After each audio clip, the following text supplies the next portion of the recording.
6 ವರ್ಷಗಳಲ್ಲಿ ಒಂದೇ ಒಂದು ಚರ್ಚೆಯಲ್ಲಿ ಭಾಗಿಯಾದ ಮಾಜಿ ಸಿಜೆಐ ರಾಜ್ಯಸಭಾ ಮಾಜಿ ಸದಸ್ಯ ರಂಜನ್ ಗೊಗೊಯ್.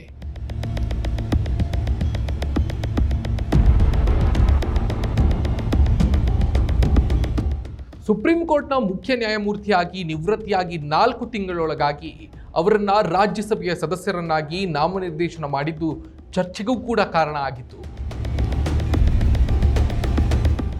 ಬಿಜೆಪಿಗೆ ಅನುಕೂಲಕರವಾಗುವಂತಹ ತೀರ್ಪನ್ನು ನೀಡಿರುವುದಕ್ಕೆ ಪ್ರತಿಫಲವಾಗಿ ಅವರಿಗೆ ರಾಜ್ಯಸಭಾ ಸದಸ್ಯ ಸ್ಥಾನ ಲಭಿಸಿತು ಎಂದರೆ ಅಚ್ಚರಿ ಪಡಬೇಕಾಗಿಲ್ಲ.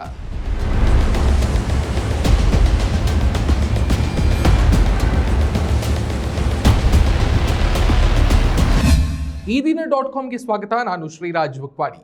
ಸುಪ್ರೀಂ ಕೋರ್ಟ್ನ ಮಾಜಿ ಮುಖ್ಯ ನ್ಯಾಯಮೂರ್ತಿ ರಂಜನ್ ಗೊಗೊಯ್ ಅವರ ರಾಜ್ಯಸಭಾ ಸದಸ್ಯತ್ವ 6 ವರ್ಷದ ಅವಧಿ ಸೋಮವಾರ ಮುಕ್ತಾಯಗೊಂಡಿದೆ.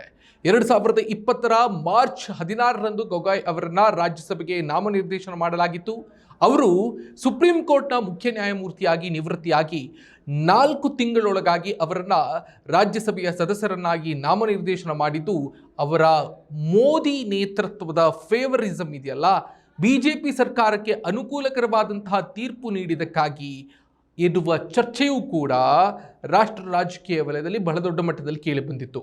ಆದಾಗ್ಯೂ ಈ ನಿರ್ಧಾರವನ್ನು ಸಮರ್ಥಿಸಿಕೊಂಡಿದ್ದಂತಹ ಭಾರತೀಯ ಬಾರ್ ಕೌನ್ಸಿಲ್ ಅಧ್ಯಕ್ಷರು ನ್ಯಾಯಾಂಗ ಮತ್ತು ಕಾರ್ಯಾಂಗದ ಸೇತುವೆಯಾಗಿ ರಂಜನ್ ಗೊಗೊಯ್ ಕಾರ್ಯನಿರ್ವಹಿಸಲಿದ್ದಾರೆ ಅಂತ ಹೇಳಿದರು ಅನ್ನೋದು ಕೂಡ ಇಲ್ಲಿ ಉಲ್ಲೇಖನೀಯ.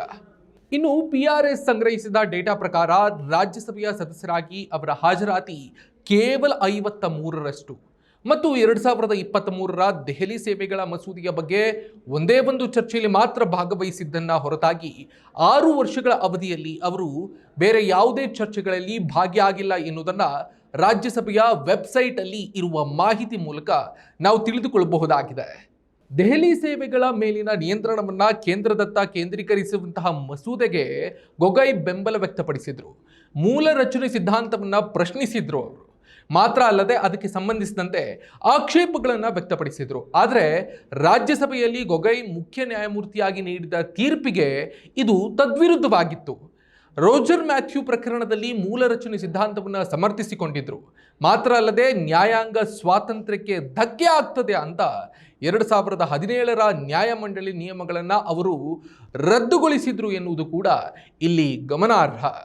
ಈ ಅವಧಿಯಲ್ಲಿ ಸಂಸತ್ತು, ಕೃಷಿ ಕಾನೂನುಗಳು, ಹೊಸ ಕ್ರಿಮಿನಲ್ ಕಾನೂನುಗಳು, ನ್ಯಾಯಮಂಡಳಿ ಸುಧಾರಣಾ ಕಾಯ್ದೆ, ವಕ್ಫ್ ತಿದ್ದುಪಡಿ ಕಾಯ್ದೆ ಹಾಗೂ ಮಹಿಳಾ ಮೀಸಲಾತಿ ಸಂವಿಧಾನ ತಿದ್ದುಪಡಿ ಮಸೂದೆ ಸೇರಿದಂತೆ ಹಲವು ಪ್ರಮುಖ ವಿಧೇಯಕಗಳನ್ನು ಚರ್ಚಿಸಿದ್ರೂ ಕೂಡ ಗೊಗೊಯ್ ಆ ಚರ್ಚೆಗಳಲ್ಲಿ ಭಾಗಿಯಾಗಿರಲಿಲ್ಲ.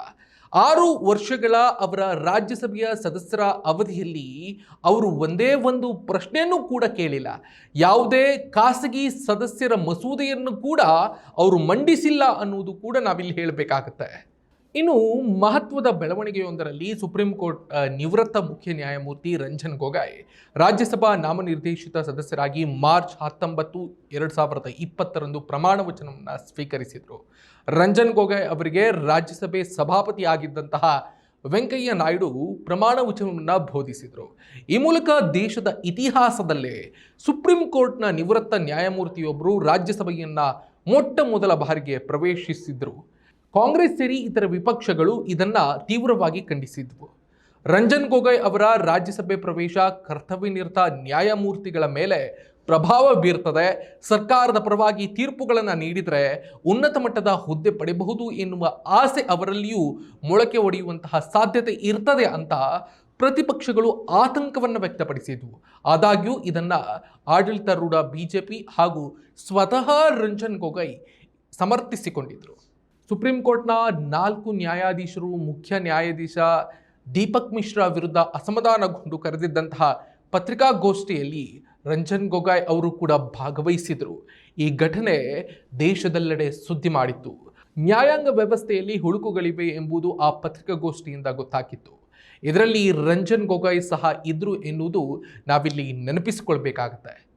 ಇನ್ನು ರಂಜನ್ ಗೊಗೊಯ್ ಕೊಟ್ಟ ಪ್ರಮುಖ ತೀರ್ಪುಗಳನ್ನು ಗಮನಿಸೋದಾದರೆ 2019 ಹಲವು ಪ್ರಮುಖ ತೀರ್ಪುಗಳಿಗೆ ಸುಪ್ರೀಂ ಕೋರ್ಟ್ ಸಾಕ್ಷಿಯಾಗಿತ್ತು.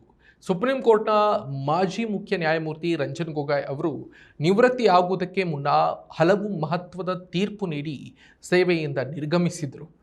ಅಯೋಧ್ಯೆಯ ತೀರ್ಪು. ಅಯೋಧ್ಯೆ ಭೂ ವಿವಾದಕ್ಕೆ ಸುಪ್ರೀಂ ಕೋರ್ಟ್ ತೀರ್ಪು ನೀಡಿತು. CJI Ranjan Gogoi, justice S A. Bobde, justice D Y. Chandrachud, justice Ashok Bhushan ಹಾಗೂ ಜಸ್ಟಿಸ್ ಅಬ್ದುಲ್ ನಜೀರ್ ನೇತೃತ್ವದ ಪಂಚಪೀಠ ಕೇಂದ್ರ ಸರ್ಕಾರಕ್ಕೆ 3 ತಿಂಗಳೊಳಗಾಗಿ ಟ್ರಸ್ಟ್ ಸ್ಥಾಪಿಸುವಂತೆ ಹೇಳಿತ್ತು ಕೂಡ. ರಫೇಲ್ ಪುನರ್ ಪರಿಶೀಲನಾ ಅರ್ಜಿ. ಫ್ರಾನ್ಸ್ನ ಡಸೌಲ್ಟ್ ವಿಮಾನಯಾನದ ಜೊತೆ ಕೇಂದ್ರದ ನರೇಂದ್ರ ಮೋದಿ ಸರ್ಕಾರ ಮಾಡಿಕೊಂಡಿದ್ದಂತಹ ರಫೇಲ್ ಒಪ್ಪಂದದಲ್ಲಿ ಅಕ್ರಮ ನಡೆದಿದೆ ಅಂತ ಕಾಂಗ್ರೆಸ್ ಸಲ್ಲಿಸಿದಂತಹ ಅರ್ಜಿಯ ವಿಚಾರಣೆ ನಡೆಸಿದಂತಹ ನ್ಯಾಯಾಲಯ 2018ರಲ್ಲಿ ಕ್ಲೀನ್ ಚಿಟ್ ಅನ್ನು ನೀಡಿತು.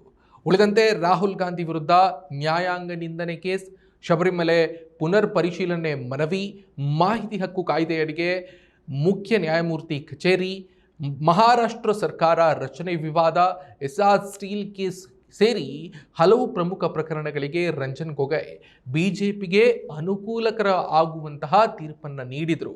ಅದರ ಪ್ರತಿಫಲವಾಗಿ ಅವರಿಗೆ ರಾಜ್ಯಸಭಾ ಸದಸ್ಯತ್ವಕ್ಕೆ ನಾಮನಿರ್ದೇಶಿಸಿತ್ತು ಅನ್ನೋದನ್ನು ಪ್ರತ್ಯೇಕಿಸಿ ಹೇಳಬೇಕೆಂದಿಲ್ಲ. ಇದಾಗಿತ್ತು ಈ ಹೊತ್ತಿನ ಈ ದಿನ.comನ ವಿಶೇಷ. ಮತ್ತಷ್ಟು ಸುದ್ದಿ ಮತ್ತು ಮಾಹಿತಿಗಾಗಿ ನೋಡ್ತಾ ಇರಿ ಈ ದಿನ.com. ನಮಸ್ಕಾರ.